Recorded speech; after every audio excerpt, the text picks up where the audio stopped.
Imagine stepping back in time almost 8,000 years. You find yourself on the vast windswept plains of Eastern Europe. But this is no ordinary landscape.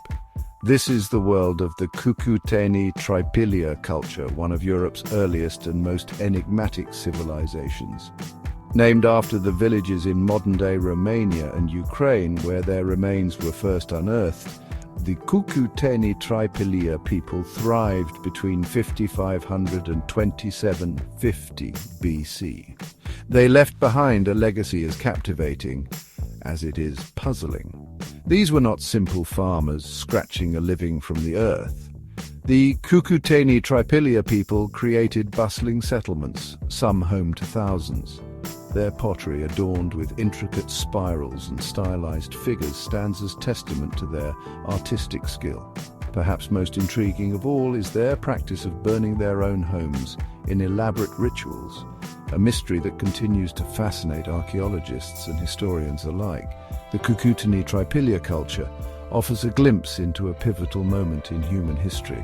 It was a time when agriculture was taking root, villages were growing into towns, and the foundations of European civilization were being laid. Their story, pieced together from pottery shards and the ashes of their homes, reminds us of the power and resilience of human culture. It is a story of innovation, of faith, and of the enduring mysteries that bind us to our ancestors. The Cucuteni-Trypillia culture flourished in a period known as the Neolithic, a time of profound change across the globe. As humans mastered the art of farming, they abandoned their nomadic lifestyles and began to settle in one place. This seemingly simple shift had a profound impact on human society, leading to the development of villages and later cities. The Cucuteni-Trypillia people were at the forefront of this transformation, and their story offers valuable insights into the birth of civilization itself. The story of the Cucuteni-Trypillia culture's rediscovery is a tale of chance, perseverance, and the enduring allure of the past. It began in 1884, not in a grand museum or university laboratory, but on the muddy banks of a humble brick quarry near the village of Cucuteni, Romania. There, workers stumbled upon fragments of intricately decorated pottery, unlike anything they had seen before. These unassuming shards would prove to be the first clues to a lost civilization. News of the discovery spread, attracting the attention of archaeologists who recognized the significance of the finds. Excavations began in earnest, revealing not just pottery but the remains of houses, tools, and even human burials. Similar discoveries soon followed in Trypillia, Ukraine, and other sites across Eastern Europe, painting an increasingly detailed picture of this forgotten culture. One of the most remarkable aspects of the Cucuteni-Trypillia culture is the sheer scale of their settlements.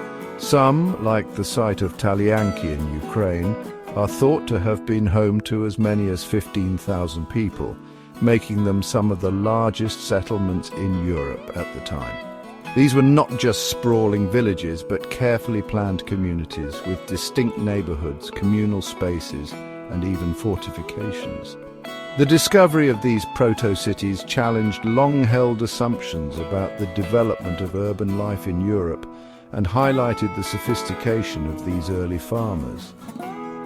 The rediscovery of the Cucuteni-Trypillia culture was a watershed moment in European archaeology. It pushed back the timeline for complex societies in the region by millennia and demonstrated that the seeds of civilization were sown far earlier and more widely than previously believed. The intricate pottery, the sprawling settlements, and the enigmatic rituals of the Cucuteni-Trypillia people continue to captivate our imaginations, reminding us that the past is full of surprises and that there is still much to learn about the origins of our own world. The Cucuteni-Trypillia people were masters of urban planning, centuries ahead of their time.